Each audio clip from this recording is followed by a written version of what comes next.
Bloody विच।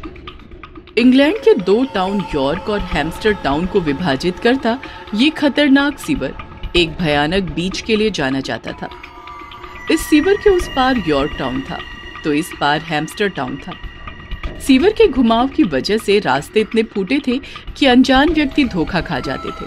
शायद इसीलिए वहां के लोगों ने इसी भूल भुलैया के चलते इसका नाम सर्किल सीवर रख दिया था।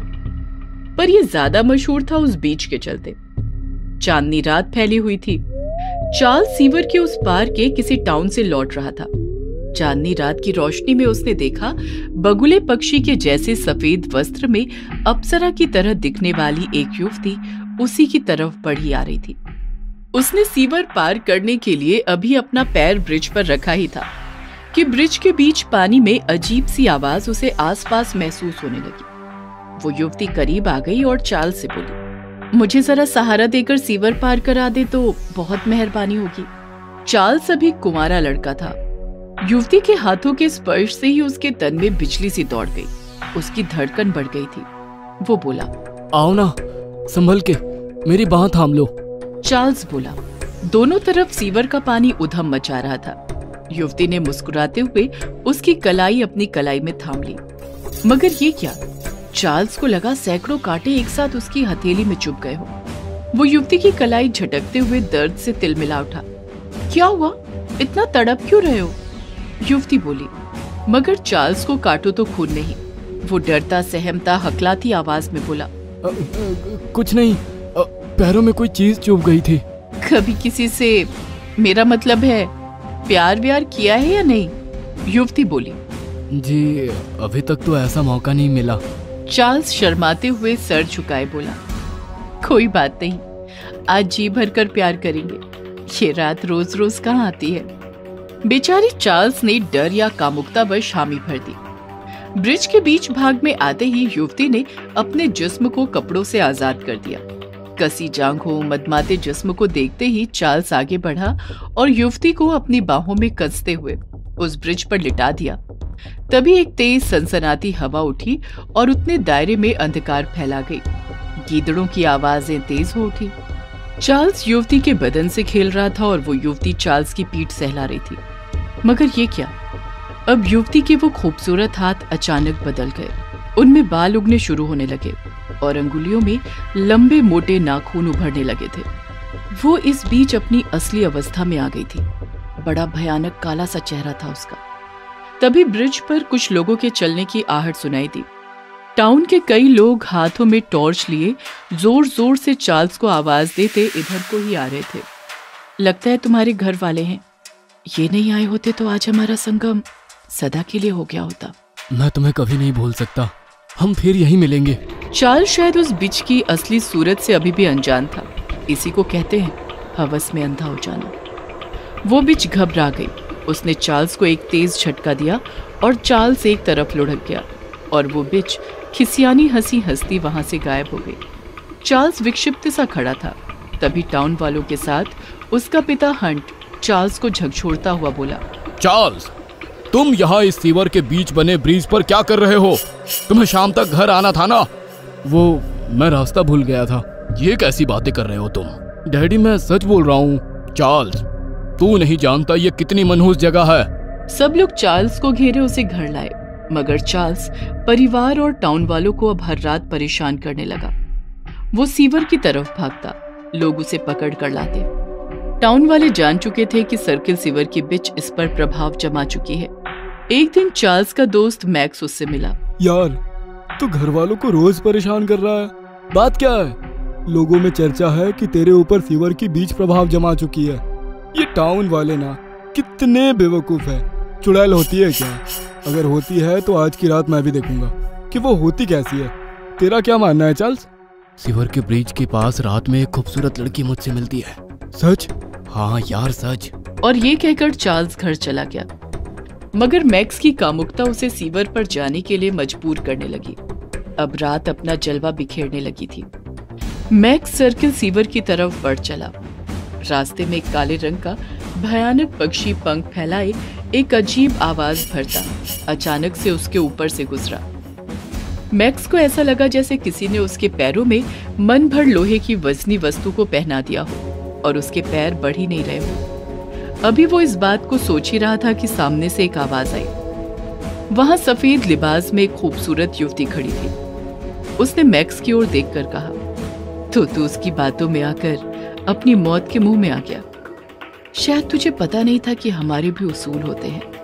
हम जब तक अपने जख्मी शिकार को सदा के लिए सुला नहीं लेते, तब तक दूसरे शिकार पर हाथ नहीं फेरते। अचानक वो युवती पीछे की तरफ देखकर एक भयानक तरीके से चीखी। उस चीख ने मैक्स का जैसे कलेजा चीर कर रख दिया। वो अचानक पीछे को मुड़ी। हवा तेज चलने लगी। गीदड़ों की आवाजें उस खामोशी को चीरने लगी। युवती के बाल उसके हिप तक लहरा रहे थे और मैक्स उसका ये अंदाज देखकर आकर्षित हुए बगैर नहीं रह सका। वो आगे बढ़ा, करीब पहुंचा और जो ही उसने अपनी बाहों में युवती को लेना चाहा, युवती उसकी तरफ घूम गई और मैक्स के मुंह से भयानक चीख निकल गई। बड़ा डरावना दृश्य था वो। युवती के चेहरे पर बहते हुए फोड़े ही फोड़े उगाए थे। उसके मुंह के लंबे चमकते दांत बाहर को निकल पड़े थे। मैक्स चीखते हुए बदहवास ब्रिज से टाउन की तरफ भागा, मगर कहां तक? उस डरावनी बिच ने एक बड़े आकार का चमगादड़ नुमा पक्षी का रूप ले लिया और मैक्स के पीछे झपट पड़ी। मैक्स ब्रिज पार करने ही वाला था कि पक्षी का रूप धारण किए हुए बिच ने अपने पंखों से मैक्स को जोरदार धक्का दिया और मैक्स तेज बहते सीवर की गहराई में चला गया। आकाश में उस पक्षी के 3 स्वर सुनाई दिए, चिंच चिंच चिंच। शायद ये उसकी विजय का प्रतीक था। पूरे टाउन में लोगों की भीड़ लगी थी। मैक्स का शरीर पानी में तैर रहा था। सारा टाउन शोक के आलम में था। मैक्स के मरने के बाद चार्ल्स के पिता हंट की परेशानी बढ़ गई थी। वो चार्ल्स को उस बिच से बचाने की कवायद शुरू कर देता है। वो इसी सिलसिले में चर्च के फादर फेडरिक के पास गया था। फादर चर्च के अंदर प्रे करने में व्यस्त थे। हे गॉड, इस शैतानी बीच से तू हमारी हिफाजत कर। तभी फादर की नजर हंट पर गई, जो फादर को ही देख रहा था। तुम यहाँ कैसे? फादर फेडरिक, प्लीज मेरे बेटे को बचा लीजिए। मेरा वो इकलौता सहारा है। Please father. बचाया उससे जाया जाता है जो जिंदा हो। माय सन, जो पहले से ही मर चुका हो उसे कैसे बचा सकता हूं मैं? ये आप क्या कह रहे हैं? मेरा बेटा चार्ल्स अभी जिंदा है। हंट की बात सुनकर फादर चिल्लाकर बोले, नहीं, तुम्हारा बेटा तो उसी वक्त मर चुका था जिस वक्त वो उस बीच के साथ संबंध बना रहा था। लेकिन फादर, जरूर आपको कोई गलतफहमी हुई है। वो अपने घर पर ही आता जाता रहता है। अगर वो मर चुका होता तो ऐसे कैसे संभव हो पाता? मेरी बात का यकीन मानो माय सन, तुम्हारा बेटा मर चुका है। वह बीच उसे उसी अपनी दुनिया में ले गई है। तुम्हारे बेटे ने ही अपने दोस्त मैक्स की जान ली है और अब वो दोनों पता नहीं कितने लोगों की जान लेंगे। अगर तुम्हें मेरी बात का यकीन नहीं आता तो चलो मेरे साथ। तुम स्वयं अपनी आंखों से क्यों नहीं देख लेते? और इधर चार्ल्स और युवती दोनों मिलकर हंस रहे थे और चार्ल्स के चेहरे पर शैतानियत झलक रही थी। सच बताओ चार्ल्स, क्या तुम पर अभी तक किसी को शक नहीं हुआ कि तुम मेरी तरह मर चुके हो? नहीं, अभी तक किसी को नहीं। जिस तरह तुम मैक्स को यहाँ पर लेकर आए थे, अब तुम्हें हर रोज एक नए इंसान को यहाँ लेकर आना है। इंसानों का खून मुझे ताकत देता है और अब तुम्हें भी इसकी जरूरत पड़ेगी। तब वहाँ फादर फेडरिक और हंट एक साथ पहुंच गए। हंट ने अपनी आंखों से अपने बेटे चार्ल्स का चेहरा देख लिया था, जो कि इस वक्त किसी शैतान से कम नहीं लग रहा था। और फादर ने चीख कर कहा, दूर हट जा ब्लडी बीच, दुष्ट, इस गंदे सीवर में रहने वाली शैतानी बीच, हम तेरी ये इच्छा कभी पूरी नहीं होने देंगे। फादर की ये बात सुनकर वो युवती और चार्ल्स दोनों हंसने लगे।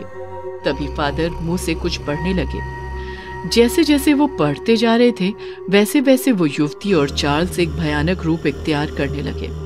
उस युवती ने खौफनाक खूनी चुड़ैल का रूप धर लिया और चार्ल्स भी एक दरिंदे की शक्ल में आ गया था। उसने फादर को एक जोरदार धक्का दे दिया। फादर उसके प्रतिघात से आहत बेहोश हो गए। चुड़ैल सीधे चार्ल्स के पापा के पास पहुंची। तू हम दोनों को मारना चाहता है ना? आज मैं तेरी जिंदगी छीन लेती हूँ। तभी अचानक फादर को होश आ गया और उन्होंने अपनी जेब से चर्च का होली वाटर निकाला और कहा, हंट, ये होली वाटर दोनों के ऊपर जल्दी फेंको। वरना ये सबको मारकर अपनी दुनिया में शामिल कर लेंगे। हंट ने फादर के हाथ से होली वाटर लेकर तुरंत दोनों के ऊपर फेंक दिया।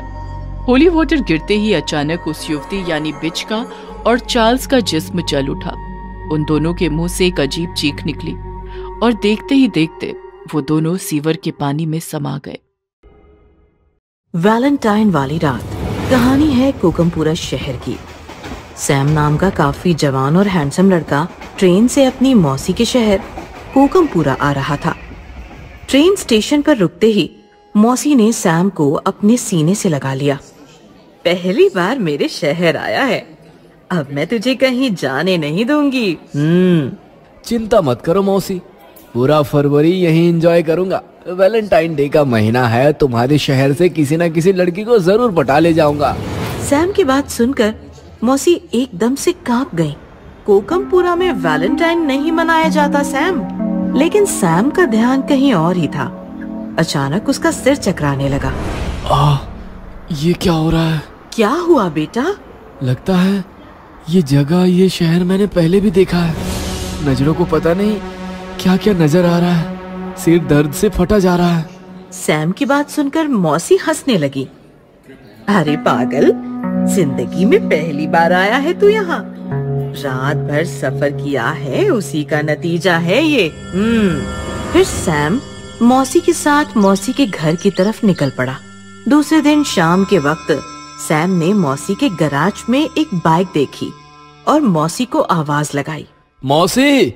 मौसी वहाँ आई तो सैम ने पूछा, ये बाइक आशीष भैया की है ना? सैम की बात सुनकर मौसी इमोशनल होकर बोली, हाँ, ये आशीष की ही बाइक है। मेरा आशीष बिल्कुल तुम्हारे जैसा दिखता था, भगवान ने उसे मुझसे छीन लिया। मौसी रोने लगी और सैम भी भावुक हो गया। आशीष की बाइक लेकर सैम घूमते घूमते रोजी गार्डन पहुंचा। पता नहीं ऐसा क्यों लग रहा है कि इस गार्डन से मेरा कोई पुराना रिश्ता है। मुझे गार्डन में जाकर देखना चाहिए। सैम एंट्री गेट पर पहुंचा, लेकिन वॉचमैन ने उसे रोक लिया। नया है क्या? पता है ना, वैलेंटाइन खत्म होने तक रोजी गार्डन नहीं खुलता। सैम ने वॉचमैन से काफी बहस की, लेकिन कोई फायदा नहीं हुआ। सैम वापस बाइक के पास आया और अचानक उसने देखा बाइक में किसी ने गुलाब फंसा रखा था। गुलाब देखकर सैम खुश हो गया। चलो, यहाँ आकर कुछ तो अच्छा हुआ। रात भर सैम गुलाब को सूंघते हुए सोचता रहा कि गुलाब आखिर किसने फंसाया होगा। तभी गुलाब में उसे एक चिट्ठी मिली। चिट्ठी में लिखा था, सैम, कल शाम रोजी गार्डन में मिलो। दूसरे दिन सैम रोजी गार्डन पहुंचा, लेकिन वॉचमैन को देखकर आगे बढ़ने की उसकी हिम्मत ही नहीं हुई। पता नहीं इस शहर को वैलेंटाइन से क्या एलर्जी है। तभी अचानक उसका हाथ पीछे से किसी ने खींचा और उसने देखा एक लड़की उसे खींचती हुई बगल वाले रास्ते से अंदर गार्डन में ले जा रही है। गार्डन आकर दोनों रुक गए। चैन की सांस लेने के बाद सैम ने देखा लड़की काफी खूबसूरत और मॉडर्न थी। ओह, तो तुम हो जिसने बाइक में गुलाब और गुलाब में लेटर छोड़ा था? मैं हूँ शर्वरी, तुम्हारी मौसी के बगल वाले बंगले में रहती हूँ। परसों तुम्हें आते देखा और देखते ही तुम पर फिदा हो गई। तुम्हें बताना चाहती हूँ यार, कितने हैंडसम हो तुम, सच्ची। ऐसा कहकर शर्वरी ने सैम को प्रपोज किया और इस प्रकार दोनों की लव स्टोरी शुरू हुई। वैलेंटाइन की हर शाम दोनों चोरी छिपे रोजी गार्डन में मिलने लगे। किस डे की शाम थी। काफी देर बातें करने के बाद शर्वरी ने सैम को अचानक से किस किया और कहा, कल वैलेंटाइंस डे है, कल हम हमेशा हमेशा के लिए एक हो जाएंगे। कल रात देर से आना और आशीष की कोई भी शर्ट पहन कर आना, समझे? शर्वरी के चूमने से सैम अपना आपा खो बैठा था। आधी रात गुजर चुकी थी। सैम आशीष के कमरे में उसकी शर्ट ढूंढ रहा था। मौसी वहां आई और उसने सैम को देख लिया। जरूर कुछ गड़बड़ है। घूमने के बहाने देर रात घर आता है और अब ये, मुझे इसे बाहर जाने से रोकना होगा। सैम, सैम, क्या कर रहे हो? निकलो यहाँ से। सैम ने मौसी की तरफ देखा। उसका रवैया बदल चुका था। वो एकदम खूंखार बन गया था। हट जाओ माँ, आज मुझे कोई नहीं रोक सकता। सैम ने मौसी को धक्का दिया और मौसी एक दीवार से टकराकर बेहोश हो गिरी। आशीष का एक शर्ट सैम ने ले लिया और दरवाजा बंद करके मौसी को कमरे में कैद कर लिया। वैलेंटाइन की रात थी। सैम आशीष का शर्ट पहनकर गार्डन में शर्वरी के साथ बैठा था। वो अब पूरी तरह नॉर्मल था। ये बताओ, तुमने आशीष भैया की शर्ट क्यों लाने को कहा? क्योंकि मैं तुम्हें अपनी दुनिया में ले जाने आई हूँ आशीष। शर्वरी अचानक से भयानक भूतनी बन गई। सैम काफी डर गया था। भूत! डरो मत आशीष, मैं शर्वरी तुम्हारी प्रेमिका। याद करो 20 साल पहले वाली वैलेंटाइन की रात। हम दोनों यहाँ अकेले बैठे थे, तभी संस्कृति रक्षक बने कुछ गुंडे आए और हम दोनों को मार दिया।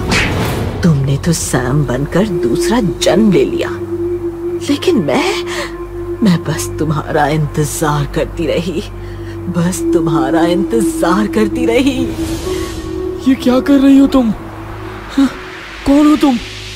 शर्वरी के भूत ने सैम के दोनों हाथ पकड़ लिए और उसके माथे पर किस किया। अचानक सैम शांत हो गया। फिर शर्वरी ने सैम को गले लगा लिया और अपने नाखूनों से उसका गला चीरकर उसे मार दिया।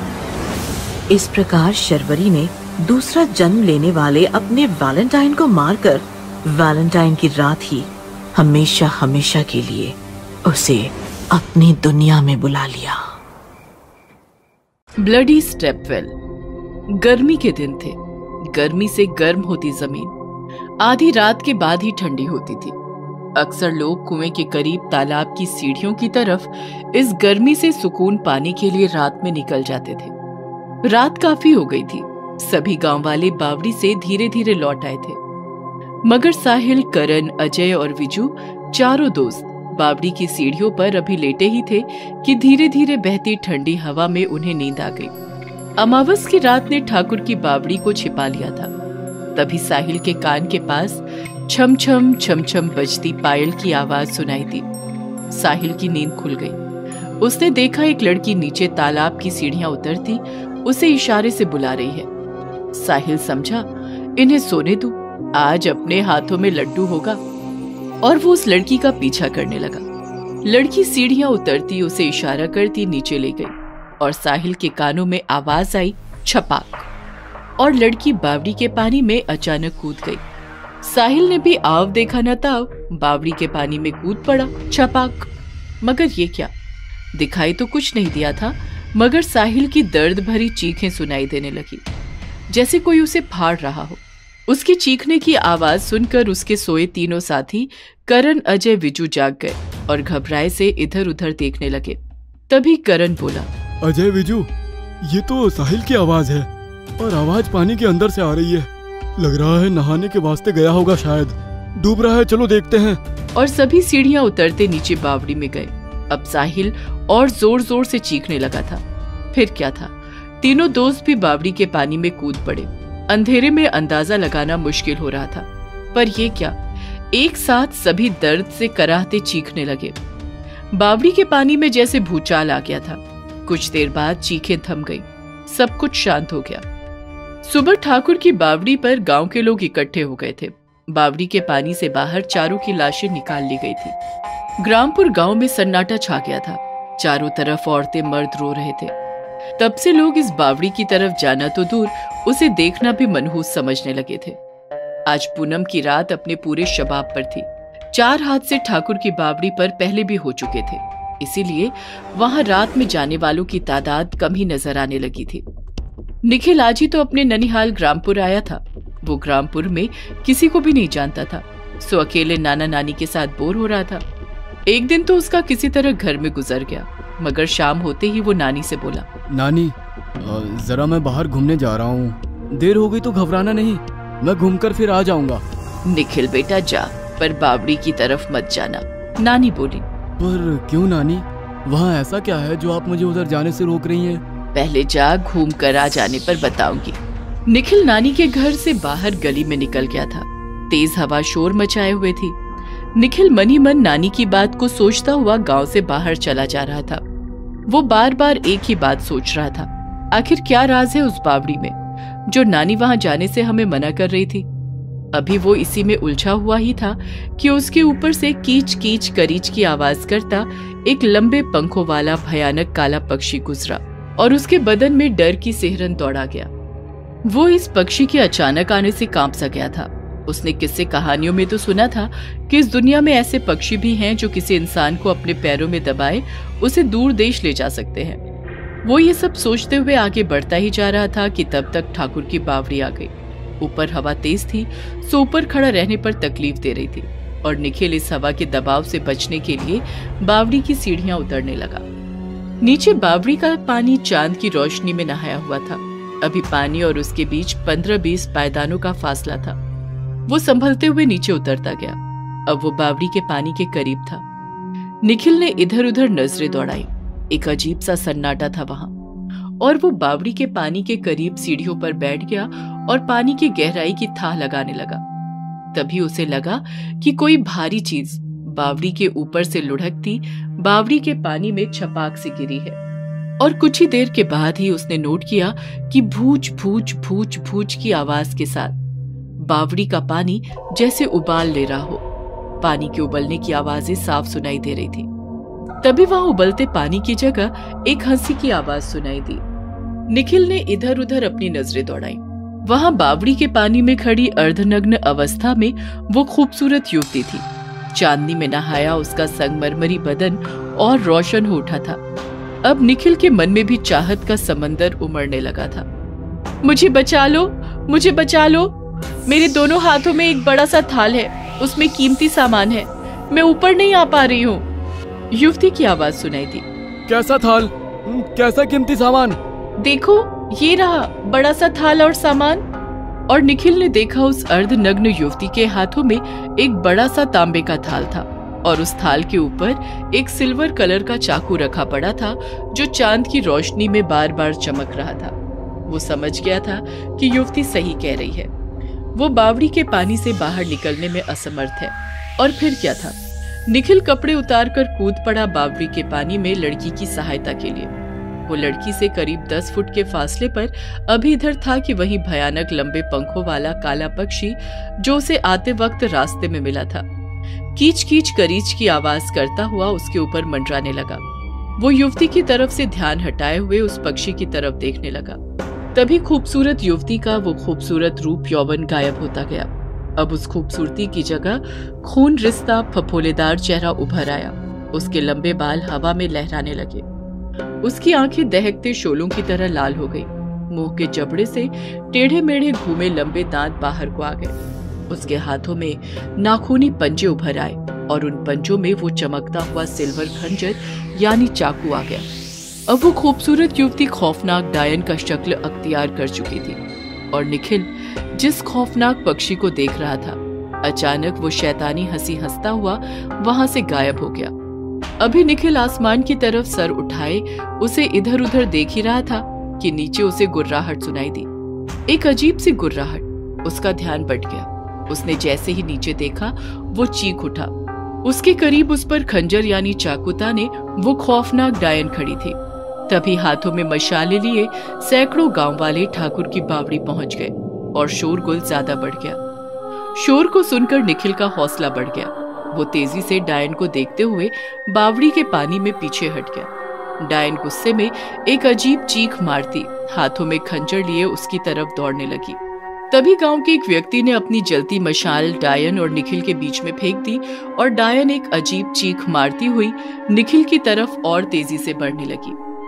गांव का वही व्यक्ति दहाड़ उठा। अपनी मशाले फेंको डायन पर, नहीं तो वो निखिल को मार डालेगी।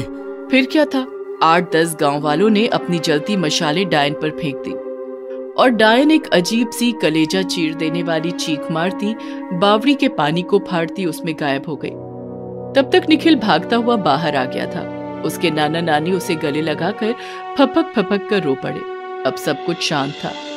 बेटा निखिल, तुम्हें मैंने कितना समझाया था कि बावड़ी की तरफ मत जाना, पर तुम नहीं माने। अरे बेटा, ये ठाकुर की खूनी बावड़ी है। अपने ग्रामपुर गांव के 4 जवानों का खून पी गई है ये बावड़ी। वो तो ऊपर वाले का शुक्र है कि हम वक्त पर आ गए, नहीं तो तुमसे हाथ धो बैठते हम बेटा। सिसकती नानी बोली। डरा सहमा निखिल अपने नाना नानी और गांव वालों के घेरे में घर आया, पर उसके दिमाग से ये घटना लाख भुलाने पर भी नहीं जाती। तहखाने का राज। जैसलगढ़ की हवेली जो पर्यटन का बहुत बड़ा केंद्र है और आज भी यहाँ बड़ी तादाद में पर्यटकों की भीड़ यहाँ के इतिहास को महसूस करने आई है।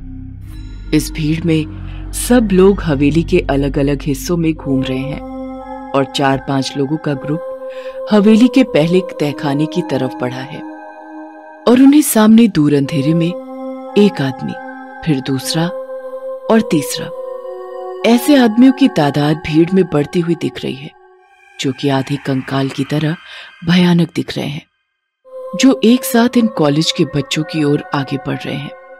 ये देख वो बच्चे चिल्लाते हुए ऊपर पहुंचे और हवेली के अथॉरिटी मेंबर्स से मिलकर वो वाकया बयां किया, पर अथॉरिटी वालों ने इस बात को सिरे से नकार कर उन बच्चों को भगा दिया।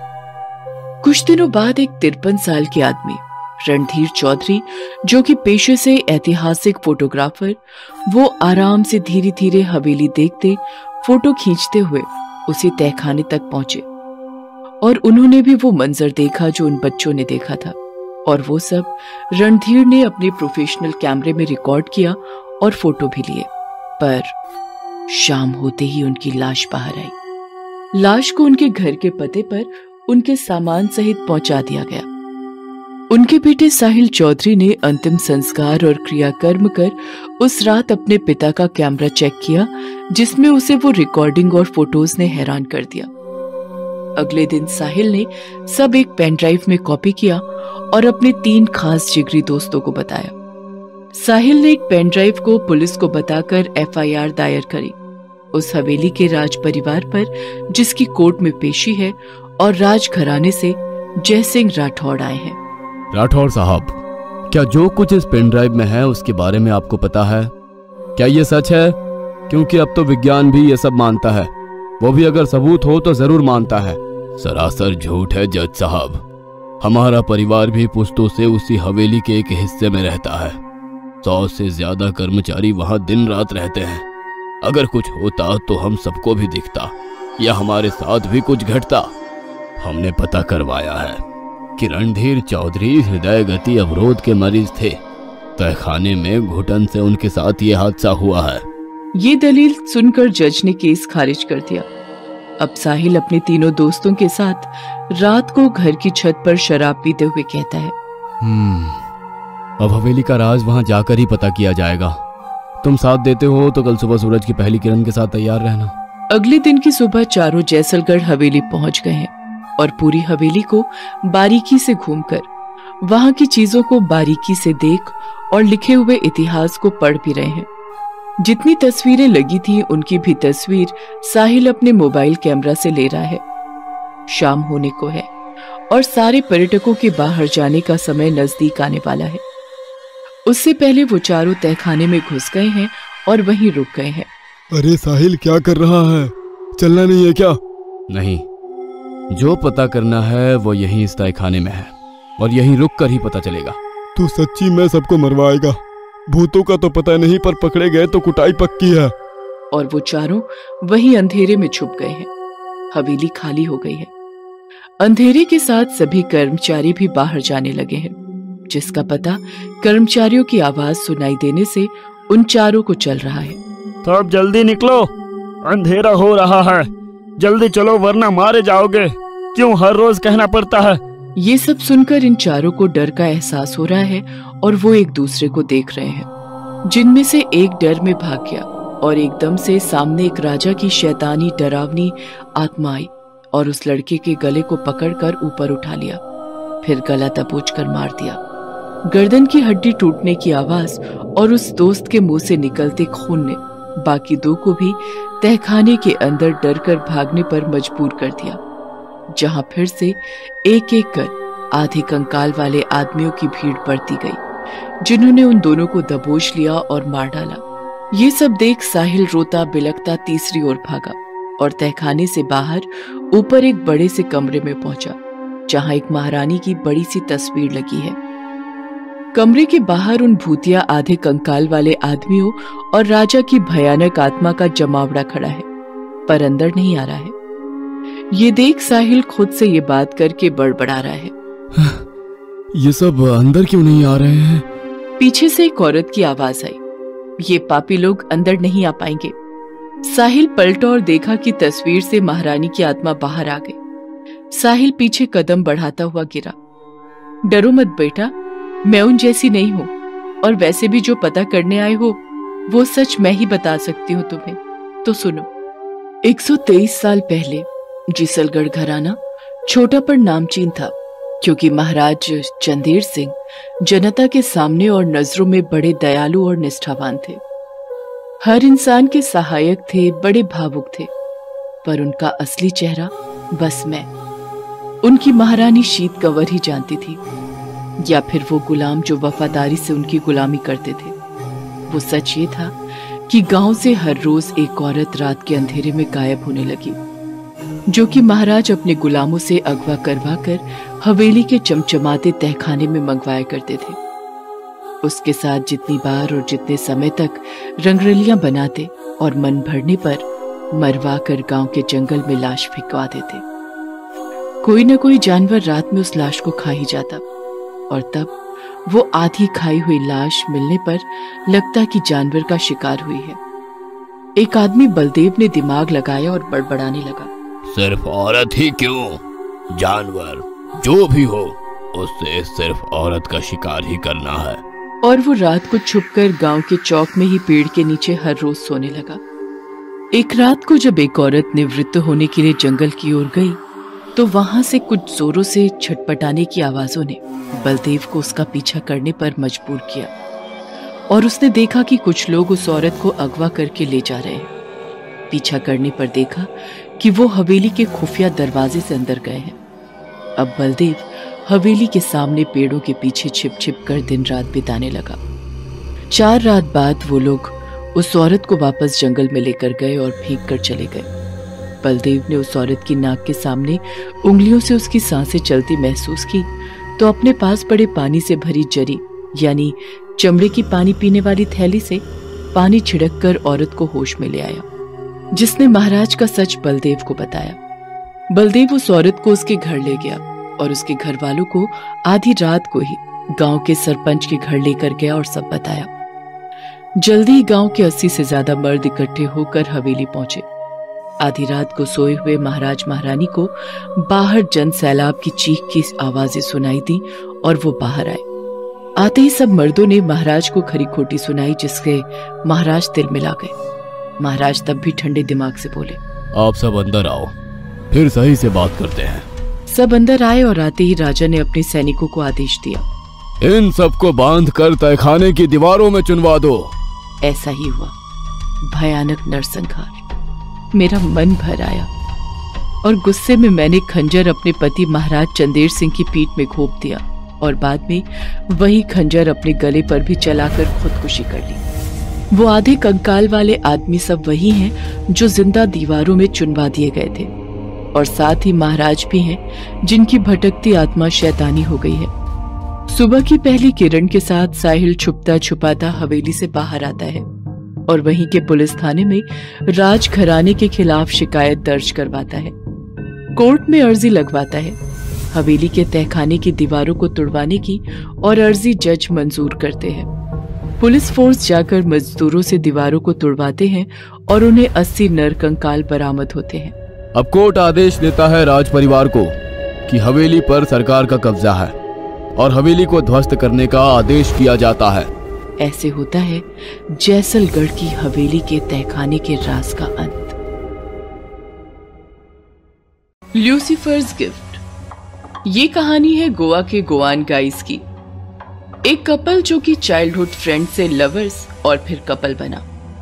अपर मिडिल क्लास फैमिली से थे दोनों और एक हो गए। Mrs Ayesha and Mrs Johan Rodriguez, a happy Christian couple. शादी के 6 साल पूरे हुए पर कोई बच्चा नहीं। सामाजिक जोर नहीं, क्योंकि एक फ्री लाइफस्टाइल सोसाइटी से बिलोंग करते हैं, पर खुद को एक उम्मीद और चाह है जो सबको होती है। मेडिकल चेकअप से पता चला कि दोनों ही ठीक हैं, फिर भी बच्चा नहीं हो रहा है। IVF और सरोगेसी भी ट्राई किया पर कुछ नहीं हुआ। जो कपल बहुत खुश मिजाज था अब दुखी रहने लगा। जोहन एक ड्राई फ्रूट्स का डीलर है, तो वो काम में बिजी होकर दिन निकाल लेता है, पर रात की सोच दुश्मन बन जाती है और नींद नहीं आती है। 2 रातों बाद झपकी आती है, पर आयशा तो दिन भर तकलीफ और सोच में डूबकर दुखी होती है। इसलिए एक कंप्लीट डे मेड रखी है, जेनी, जो ख्याल भी रखती है और बातें भी करती है। जेनी वहां के चर्च के पादरी की बहन है, तो उसका झुकाव जरा ईश्वरीय शक्ति की तरफ ज्यादा रहता है और वो बातें भी बाइबल की ज्यादा करती है। एक दिन जोहन ने आयशा को कुछ दिन अपने पीहर पुडुचेरी पापा मम्मी के पास जाने को कहा और आयशा ये मानकर चली गई। पुडुचेरी अपने घर में पापा माइकल और माँ मिशेल के पास दिन भर अपनी किस्मत को कोसती रोती रोती देर रात को सो गई। तब उसके पेरेंट्स ने एक दूसरे से बात की, आयशा को सब कुछ बता दो और उसको भी वो करने के लिए मनाओ जिसको करके हमें भी आयशा मिली थी। पर हमें पहले उनसे पूछना होगा, तभी सब कुछ होगा और बेटी को समझा कर वो सब कुछ करवा पाएंगे। चलो, अभी वैसे भी आयशा गहरी नींद में सो रही है। अभी टाइम 1:30 बज रहे हैं, इतनी रात को? तो यही तो मिलने का सही वक्त है, कहा ना चलो। दोनों अपने घर से बाहर गार्डन में आए और घर के पीछे जमीन में एक टैंक के ढक्कन की तरह ढक्कन को खोला, जो कि बेसमेंट है। दोनों सीढ़ियों से नीचे उतरे जहां अंधेरा था। वो दोनों साथ कोई लाइट भी लेकर नहीं गए और खड़े हो गए, दोनों हाथों को बांधकर जैसे किसी को याद कर रहे हैं। और अचानक से ऊपर का दरवाजा बंद हुआ। दोनों ने ऊपर देखा ही था और भयानक भारी आवाज आई, आ गए दोनों, बड़े दिनों बाद याद आई। तभी अंधेरे में कुछ कैंडल्स जली और भयानक सा दिखता एक डेमोन सामने आया। वो बोला, कहो क्या काम है? मेरी बच्ची को भी वही तकलीफ है जो मेरी बीवी मिशेल को थी। बस, कुछ कहने की जरूरत नहीं, अब सब समझ गया, पर शर्त याद है ना? Yes, my lord. Then tell your daughter and get ready her for the Lucifer's gift. Demon अदृश्य हो गया और वो दोनों भी बाहर आकर अपने कमरे में जाकर सो गए। सुबह नाश्ते पर दोनों ने आयशा को समझाया, Look Ayesha and listen to me carefully. It will be good news if you believe. Yes mom, I am listening. सबने हाथों से फोक एंड स्पून रख दिए। आयशा देखो, जब साइंस काम नहीं आती तब सुपर साइंस काम आती है, जिसे हम माइथोलॉजी एंड स्पिरिचुअलिटी कहते हैं। पर हमारा विश्वास उनसे भी ऊपर वाली शक्ति में है, द सुपर नेचुरल पावर, और वो कभी वेस्ट नहीं जाती। और इसका इफेक्ट तुम खुद हो। जो तकलीफ तुम्हें है वो हमें भी थी, और तुम्हारा जन्म भी वैसे ही हुआ जैसे तुम्हारे बच्चे का हो सकता है, अगर तुम चाहो और मानो तो। I want to being a mother and I can do everything. Then listen, एक शर्त है और वो माननी पड़ेगी, वरना बाद में रिजल्ट बहुत भयानक हो जाएंगे। मानो अनकंट्रोलेबल। आप कहिए, मैं सुन रही हूँ। आज रात तुम्हें हम दोनों वहां ले जाएंगे जहां से तुम्हारी इच्छा पूरी होगी, पर शर्त यह है कि वो बच्चा हमारे भगवान का होगा। मीन्स पहला बच्चा वो ले जाएंगे, बाद में चाहे जितनी भी संतानें हो वो तुम्हारी, पर पहला बच्चा उनका अपना गिफ्ट होगा और तुम्हें लौटना होगा। मंजूर है। रात 12:45 पर वो तीनों नीचे आते हैं और वैसे ही डिमोन आकर आयशा से पूछता है, क्या तुम्हें मंजूर है? हाँ। तुम अकेले रुको और तुम दोनों जाओ। ये बोलकर वो अदृश्य हो जाता है और वो दोनों आयशा को अकेला छोड़कर ढक्कन बंद कर चले जाते हैं। अपने कमरे में दोनों लेटे हुए बस इंतजार करते हैं कुछ होने का, और अचानक जोरों से बिजलियां कड़कने लगती हैं। तेज आंधी चलने की आवाज सुनाई देती है, जिससे घर की छत के दरवाजे टकराने लगते हैं। लाइट्स ऑफ हो जाती है और दोनों ऊपर दरवाजा बंद करने साथ जाते हैं। छत पर पहुंचकर आकाश देखते हैं जो कि लाल सुर्ख हो गया है, जिसमें काले बादल मंडरा रहे हैं। तेज आंधी पेड़ों को बेहाल कर हिला रही है और साथ ही ऐसे मौसम में बारिश शुरू हो गई है। बिजलियां कड़ाके से कड़क कर डर का माहौल बना चुकी हैं। आकाश में ऐसे मौसम से एक आदमी जैसा पंखों से उड़ता हुआ नीचे आ रहा है। धीरे धीरे जो गुस्से में आंखें लाल किए नीचे उतर रहा है।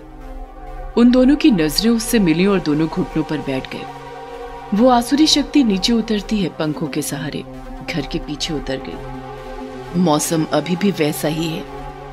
वो दोनों भीगे हुए छत के दरवाजे को बंद कर नीचे गए और कपड़े बदल कर सो गए।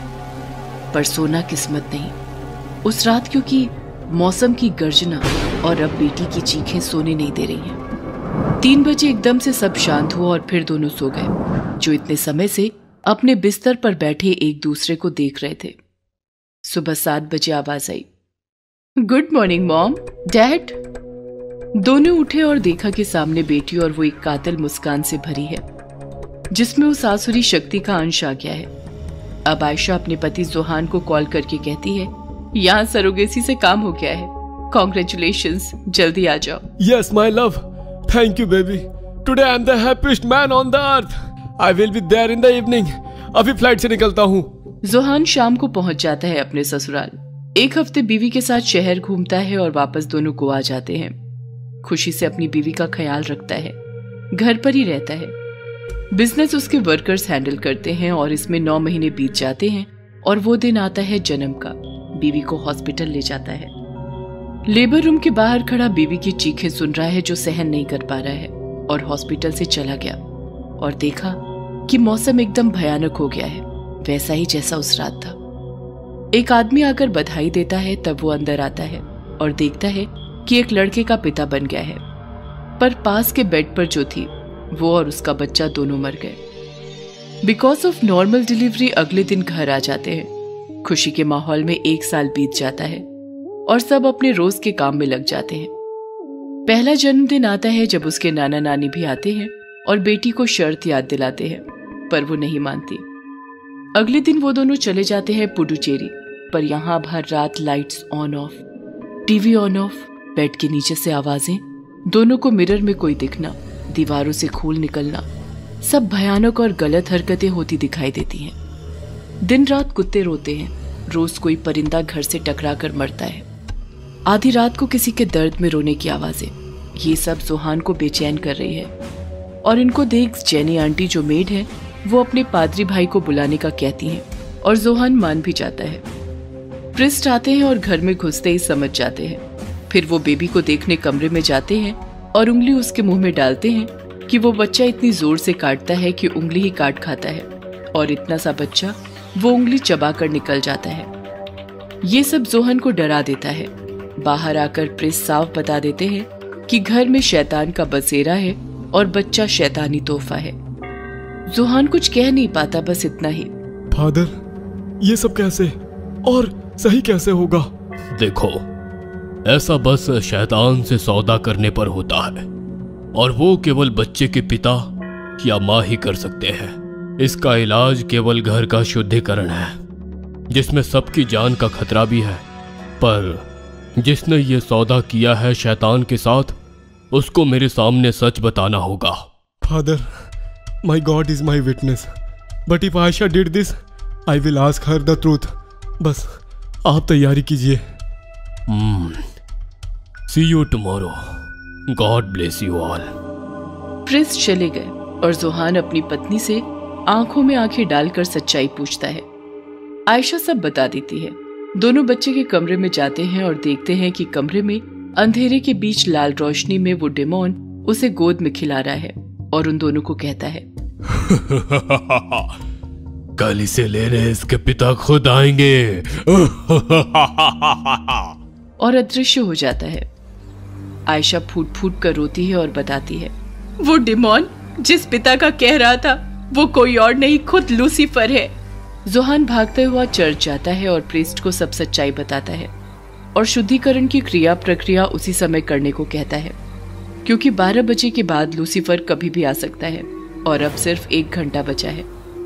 अब पादरी और जोहान घर आकर प्रक्रिया शुरू आवर फादर इन हेवन प्रार्थना के साथ चर्च होली वाटर छिड़कने से करते हैं और वहां जोहान, जेनी एंड आयशा पादरी के पीछे चलते जाते हैं।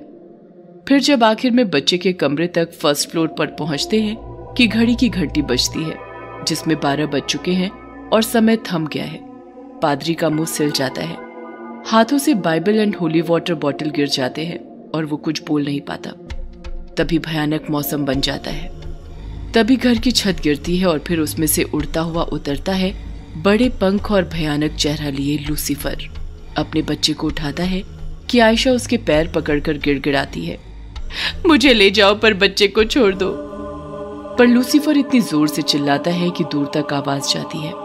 मौसम और माहौल भयानक है क्योंकि लूसीफर है वहां और वो एक बात कहता है, बस। I told you, and you promised that you will give me my gift. और अब ले जा रहा हूँ। वो लेकर उड़ जाता है पर जैनी प्रेयर कंटिन्यू करती है कि पीछे खड़ा डिमॉन उड़ता हुआ उसके ऊपर झपट्टा मारता है और बाहर की ओर दीवार गिरता हुआ तेजी से ले जाता है। पादरी ठीक हो जाते हैं और प्रार्थना पूरी करते हैं। फिर घर के बाहर आकर देखते हैं कि बहन जेनी नहीं रही। वो दोनों पति पत्नी जमीन पर बैठे रो रहे हैं। तभी अंदर से बच्चे के रोने की आवाज आती है और जोहान अंदर भागता है। अपने बच्चे को सामने देख गोद में उठाकर बाहर आ जाता है। वहीं देखता है कि आयशा की लाश जमीन पर है और आयशा की आत्मा का हाथ थामे लूसीफर ले जा रहा है। खौफनाक राज। शहर के भीड़-भाड़ और कोलाहल से दूर पहाड़ों की तलहटी में बसा था एक छोटा सा गांव, संजौली। कुछ दिनों पहले किसी ब्लॉगर ने इस गांव की खूबसूरती की काफी चर्चा की और इसका वीडियो इंटरनेट पर वायरल हो गया। तब से अचानक ही पर्यटकों में इस छोटे से गांव को लेकर काफी उत्सुकता हो गई थी। उन्हीं पर्यटकों में एक था प्रबल रॉय, जो इस पुरानी बस में बैठकर संजौली की ओर जा रहा था। जंगल और पहाड़ों के बीच बनी सड़कों पर ये बस तेजी से आगे बढ़ रही थी। बस का कंडक्टर टिकट बेचते हुए प्रबल तक आता है और उससे कहता है, कहाँ की टिकट चाहिए साहब? एक टिकट संजौली का देना भैया। आप संजौली से 2 स्टॉप आगे फूलपुर का टिकट ले लो। सूरज डूबने के बाद संजौली में उतरना ठीक नहीं है साहब। अरे क्यों? संजौली में उतरने में क्या दिक्कत है? संजौली गांव के आसपास पिछले कुछ दिनों में कई लोगों की रहस्यमय तरीके से मौत हो गई है और सारी की सारी घटनाएं रात के अंधेरे में ही हुई है। शहर से इतनी दूर होने के कारण अभी तक मीडिया में ये बात नहीं फैली है साहब। प्रबल को लगा कि कंडक्टर उसे शहरी आदमी समझकर ठगने की कोशिश कर रहा है। वो कंडक्टर से कहता है, नहीं, आप मुझे संजौली का ही टिकट दे दो। कंडक्टर ने उसे रहस्यमयी निगाह से देखा और टिकट काट कर दे दिया। कुछ ही देर में सूरज डूब गया और चारों ओर अंधेरा छा गया। सुनसान सड़क पर उस बस की हेडलाइट की रोशनी के अलावा दूर दूर तक कुछ और नजर नहीं आता था। आधे घंटे और बीतने के बाद बस रुकती है और कंडक्टर ने आवाज लगाई, संजौली आ गया। प्रबल अपना बैग लेकर बस से उतर जाता है और बस आगे निकल जाती है। बस स्टॉप एकदम सुनसान था और वहां कोई और आदमी नजर नहीं आ रहा था। बस कुछ दूर पर एक छोटी सी झोपड़ी थी जिसके आगे एक बल्ब जल रहा था। प्रबल उस झोपड़ी की ओर बढ़ता है। बल्ब की रोशनी में नीचे के बोर्ड पर उसकी नजर पड़ती है जिस पर लिखा था संजौली यात्री निवास। उस झोपड़ी के पास पहुंचकर प्रबल जोर से आवाज लगाता है, कोई है? अरे कोई है यहाँ? झोपड़ी के अंदर से एक बूढ़ा आदमी बाहर आता है, घुंघराले सफेद बालों और चेहरे पर झुर्रियों के साथ। वो बूढ़ा आदमी काफी डरावना लग रहा था। चिल्लाओ मत बाबूजी, अभी सुबह तक यहाँ कोई नहीं आएगा। पर इतनी रात आप अकेले यहाँ क्या कर रहे हैं?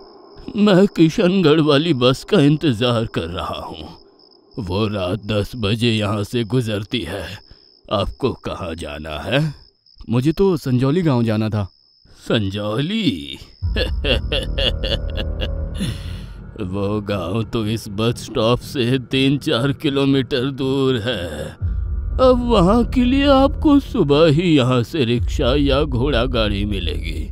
अभी रात इसी यात्री निवास में काटनी पड़ेगी। प्रबल अपना बैग लेकर झोपड़ी के अंदर आ गया। वहां एक बेंच पर अपना बैग रखकर वो लेट जाता है। कमरे में दूसरी ओर वो बूढ़ा आदमी अपनी पोटली लेकर बैठ जाता है। लंबी यात्रा की थकान से प्रबल को जल्दी ही नींद आ जाती है। अचानक उसे नींद में किसी के जोर से चीखने की आवाज आती है। छोड़ दो मुझे! प्रबल की आंख खुल जाती है। उसे पहले लगा कि शायद कोई सपना आया था, पर तभी अचानक वही आवाज फिर से आती है, बचाओ! प्रबल उठकर खड़ा हो जाता है। तेज हवा के झोंके से झोपड़ी का दरवाजा खुला पड़ा था और वो बूढ़ा आदमी भी कहीं नजर नहीं आ रहा था, पर उस आदमी की पोटली अभी वहीं पड़ी थी। प्रबल अपने बैग से टॉर्च निकालता है और उठकर झोपड़े से बाहर आकर आवाज लगाता है, कौन है? कौन है वहाँ? प्रबल ने अंधेरे में टॉर्च की रोशनी इधर उधर मारी। अचानक उसे झाड़ियों के बीच उस बूढ़े आदमी का खून से लथपथ शरीर नजर आता है। प्रबल सहम जाता है। फिर अचानक वो शरीर हिलने लगता है और ऐसा लगता है जैसे कोई उसे खींचकर दूर ले जा रहा हो। प्रबल उस ओर कदम बढ़ाता है, पर वो लाश और भी तेजी से उससे दूर जाने लगती है। हिलती डुलती टॉर्च की रोशनी में अचानक उसे घूंघट डाले एक औरत नजर आती है, जो उस बूढ़े आदमी की लाश को खींचकर दूर ले जा रही थी। रुको! रुक जाओ! अचानक जोर से बिजली कड़कती है। 2 सेकंड के लिए प्रबल की आंखें बंद हो जाती हैं। जब प्रबल की नजर दोबारा सामने जाती है तो अब वहां न कोई घूंघट में औरत थी और न ही उस आदमी की खून से लथपथ लाश। प्रबल एकदम हैरान हो जाता है कि अचानक वो औरत और वो लाश कहाँ गायब हो गई। उसने अंधेरे में टॉर्च की रोशनी यहाँ वहां मारी, पर अब वहां बस एक खौफनाक सन्नाटा बिखरा पड़ा था। पर प्रबल नहीं जानता था कि दूसरी ओर घनी झाड़ियों की आड़ में से 2 आंखें उसकी ओर ही देख रही थी। डरावनी लाल आंखें, जैसे उनमें खून उतर आया हो। वो आंखें एक औरत की थी, जिसके घुंघराले बाल थे और चेहरे पर कई चोट के निशान। उस औरत ने दूर से ही प्रबल को देखा और फिर रहस्यमयी ढंग से मुस्कुराती है। जैसे ही उसने देखा कि प्रबल वापस यात्री निवास की ओर जा रहा है, उस औरत ने अपनी साड़ी का लंबा घूंघट अपने सर पर डाल लिया और झुककर नीचे बैठ जाती है। वहां नीचे जमीन पर पड़ी थी उसी बूढ़े आदमी की लाश, जो प्रबल को यात्री निवास में मिला था। ताजा गरम खून पीने का मजा ही कुछ और है। अभी मैं पहले इसका खून पीऊंगी और फिर इसके दिल और भेजे को खाऊंगी। ये कहकर उसने अपने लंबे तीखे नाखून उस लाश में गाड़ दिए। थोड़ी देर में उसने सिर्फ अपने नाखूनों से उस लाश का सीना फाड़ दिया और गरम बहते लहू को पीने लग जाती है। खून से सना हुआ उस औरत का मुंह उस वक्त इतना खौफनाक था कि कोई देखकर ही बेहोश हो जाता। आदमी की शक्ल में ये सब जानवर ही हैं और इनके खून को पीकर मुझे बहुत सुकून मिलता है। अब जरा इसका दिल और भेजा निकाल कर खाया जाए। ये कहकर उस औरत ने उस लाश का दिल बाहर निकाल लिया और उसे खाने लगी। देखते ही देखते उसने लाश को पूरा ही नोच डाला और उसके भेजे को भी निकाल कर खा लिया। वहीं दूसरी ओर प्रबल वापस यात्री निवास की ओर जाते हुए रास्ता भूल गया। अंधेरे और झाड़ियों के कारण उसने कोई गलत मोड़ ले लिया। काफी दूर निकलने के बाद प्रबल के सामने एक नदी आई, जिसमें पानी काफी उफान पर था और उस पर लकड़ी और रस्सियों से बना एक पुल बना था। ये नदी और पुल उसने पहली बार देखा था, इसलिए उसे एहसास हो गया कि वो गलत रास्ते पर आ गया है। अरे, ये मैंने कौन सा रास्ता ले लिया? प्रबल हैरत में भी था और उसे डर भी लग रहा था। टॉर्च की रोशनी भी अब फीकी पड़ रही थी, शायद उसकी बैटरी खत्म होने वाली थी। तभी अचानक एक जुगनू टिमटिमाता हुआ उसके आसपास घूमने लगता है। प्रबल आश्चर्य से उस जुगनू की ओर देखता है। वो जुगनू धीरे धीरे उड़ता हुआ एक तरफ चल पड़ता है और प्रबल के कदम भी उसके पीछे पीछे चल पड़ते हैं। प्रबल को कुछ समझ नहीं आ रहा था कि ये क्या हो रहा है, जैसे उस जुगनू से वो सम्मोहित सा हो गया हो या किसी ने उसे हिप्नोटाइज कर दिया हो। प्रबल उस जुगनू के पीछे पीछे ही चलता रहता है। घनी झाड़ियों और कच्चे रास्ते से होते हुए लगभग आधे घंटे वो चलता रहा तो अचानक उसे सामने वही यात्री निवास नजर आने लगा। प्रबल के चेहरे पर खुशी की लहर आ जाती है। उसने जुगनू की ओर देखा, जो अब तेजी से उड़ता हुआ सीधा यात्री निवास की खिड़की से अंदर चला जाता है और उसकी चमक से यात्री निवास के अंदर से भी काफी रोशनी आने लगती है। प्रबल आगे बढ़कर झोपड़ी का दरवाजा खोलता है और अंदर कदम रखते ही आश्चर्यचकित रह गया। अंदर कमरे में एक अत्यंत ही सुंदर लड़की बेंच पर बैठी एक किताब पढ़ रही थी। उसके पास में ही एक बड़ा सा लैंप पड़ा था जिसकी तेज रोशनी से पूरा कमरा जगमग हो गया था। जैसे ही उस लड़की की नजर प्रबल पर पड़ी तो वो खड़ी हो जाती है और प्रबल से कहती है, आइए बाबूजी, इतनी रात आप बाहर कहाँ चले गए थे? तुम कौन हो? इस यात्री निवास की देखरेख का जिम्मा मेरे चाचा जी का है और उनकी तबीयत जरा खराब हो गई थी तो मैं आ गई। पर अभी थोड़ी देर पहले तो तुम यहाँ नहीं थी। घर पर खाना बनाने का काम भी तो मुझे ही करना पड़ता है ना बाबूजी, इसलिए आने में थोड़ी देर हो गई। उधर नदी के पास ही है मेरा घर। ये सुनकर प्रबल की जान में जान आई। लड़की ने अपना नाम पार्वती बताया, पर गांव में सब उसे पारो ही बुलाते थे। प्रबल ने पारो को उस बूढ़े आदमी की मौत और रहस्यमयी चीख के बारे में बताया, पर पारो को यकीन ही नहीं हुआ। मैं सच कह रहा हूँ, उस आदमी की पोटली भी यहीं पड़ी थी। पर अब उस कमरे में कोई पोटली भी नहीं रखी थी। पारो जोर से हंसने लगी। आपने जरूर नींद में सपना देखा होगा। नहीं, वो सपना नहीं था। मुझे बस के कंडक्टर ने भी बताया था कि संजौली में रहस्यमय तरीके से कई लोगों की मौत हुई है। मैं तो इतने सालों से यहाँ रह रही हूँ, मैंने तो आज तक ऐसा कुछ नहीं सुना। आप चिंता मत करिए और आराम से बैठ जाइए। प्रबल वापस बेंच पर लेट गया और शाम से हुई अजीब घटनाओं के बारे में सोचने लगा। अचानक उसके सर के पीछे दीवार पर लगा एक फोटो फ्रेम जमीन पर गिर जाता है। धाड़! उस आवाज से चौंककर प्रबल खड़ा हो जाता है। पारो जोर से चिल्लाती है, बाबूजी पीछे हट जाओ। तभी प्रबल की नजर फोटो फ्रेम से लिपटे एक लंबे जहरीले सांप पर पड़ती है। लगभग 4 फुट लंबा वो सांप और उसकी फुंकार किसी का भी दिल दहला देने के लिए काफी थी। डर से प्रबल की हालत खराब हो जाती है। पारो आगे बढ़कर उस सांप को पकड़ने की कोशिश करती है। अरे पागल हो गई हो क्या? मत जाओ उस सांप के पास। पर पारो ने प्रबल की बात पर ध्यान दिए बिना सांप को पकड़ लिया और दरवाजे से बाहर फेंक दिया। गांव में रहने के कारण उसे इन चीजों से डर नहीं लगता था। हम तो हर हफ्ते ऐसे सांप देखते हैं बाबूजी। शहर से यहाँ आने वाले सांप ज्यादा खतरनाक होते हैं।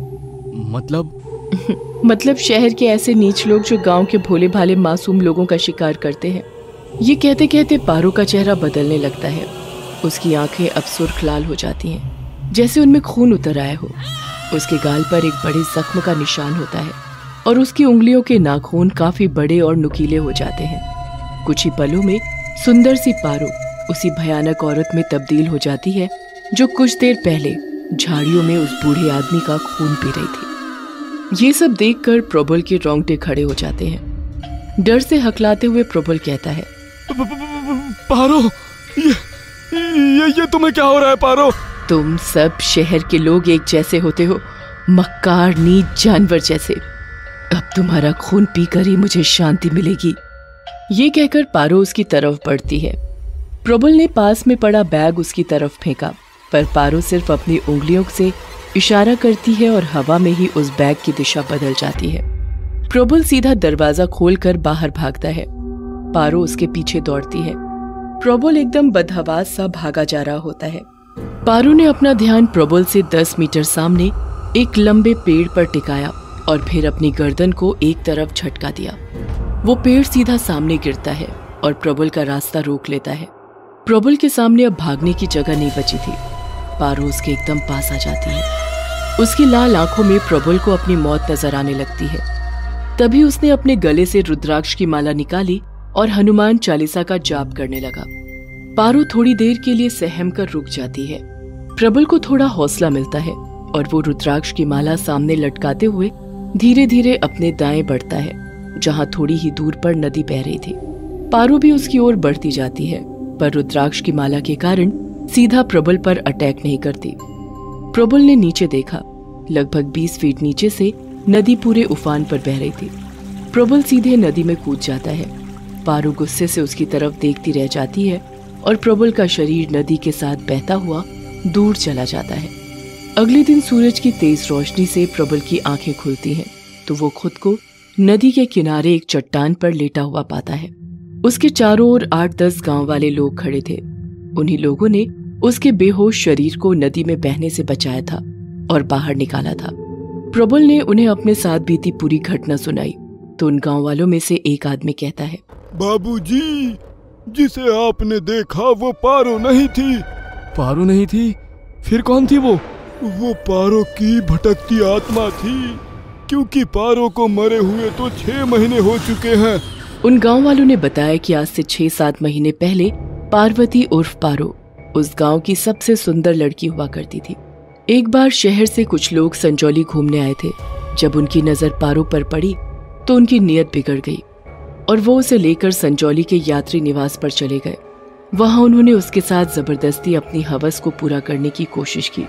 पारो उनसे लड़ती है और भागने की कोशिश करती है, पर जब उन्होंने हर तरफ से उसे घेर लिया तो उसने नदी में कूदकर अपनी जान दे दी। उस घटना के बाद वो चारों दरिंदे संजौली से फटाफट भागने वाले थे, पर रात में ही उनके साथ कुछ हादसा हुआ और सब मारे गए।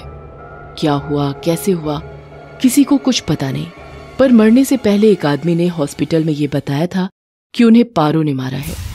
उस दिन के बाद से पारो की आत्मा संजौली यात्री निवास के पास ही भटकती रहती है और कोई भी शहरी आदमी जब संजौली गांव आने की कोशिश करता है तो वो उसके पीछे पड़ जाती है, ताकि गांव की किसी और भोली लड़की के साथ वो ना हो जो उसके साथ हुआ।